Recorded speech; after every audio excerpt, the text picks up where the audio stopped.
How I won my battles. My life, after those quiet years as a shepherd, took a turn I could never have imagined.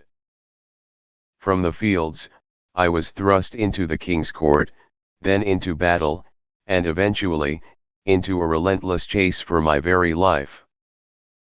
King Saul, once my admirer, became my bitter enemy, consumed by a dark jealousy that drove him to hunt me like a wild animal.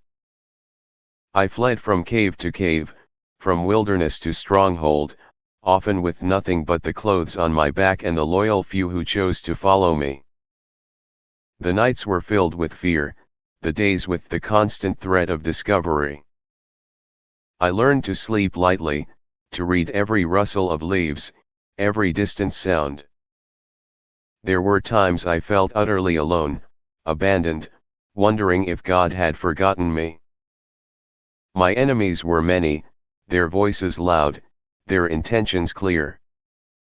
They sought my life, they slandered my name, they surrounded me with snares.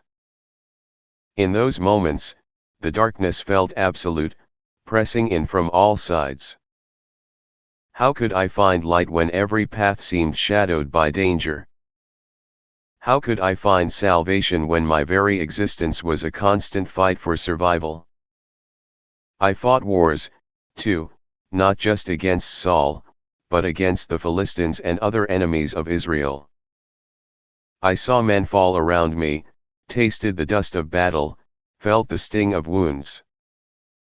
In the chaos and brutality, it was easy to lose hope, to be overwhelmed by despair.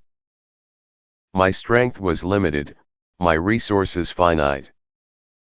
What defense did I truly have against such overwhelming forces? Yet, even in the deepest pits of despair and the fiercest clashes of war, a truth began to penetrate the darkness. It wasn't a physical light, nor a sudden miraculous escape, but a deep, unwavering conviction within my spirit. It came to me in the quiet moments of prayer, when I had nowhere else to turn but upward. It came on the battlefield, when all human strength failed, and I relied on something far greater. The Lord is my light and my salvation, whom shall I fear? These words began to burn within me. They were not just a hopeful wish, they became an absolute certainty. Fear, which had so often been my companion, started to recede. If He was my light, then no darkness, no matter how oppressive, could truly consume me. If He was my salvation, then no enemy, no matter how powerful, could ultimately prevail. The Lord is the stronghold of my life, of whom shall I be afraid? He was my fortress, my refuge, a strength far mightier than any earthly king or army. Though an army encamped against me, though war arose against me, my heart would not fear. My hope was fixed not on my own cunning or the sharpness of my sword, but on His unfailing presence. My deepest desire became to dwell in the house of the Lord all the days of my life. To gaze upon the beauty of the Lord and to seek Him in His temple. Even when I was banished from His physical tabernacle, I found His presence within me, a sanctuary in the wilderness.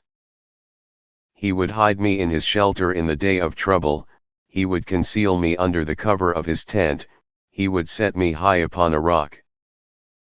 Through Saul's relentless pursuit and the ceaseless battles, I learned that true security was not in physical safety, but in the unshakable presence of God. He was the constant in my chaos, the light in my deepest night, the salvation from my gravest dangers. My soul waited for Him, knowing that He would surely lift me up, and that in Him alone, I found my fearless hope.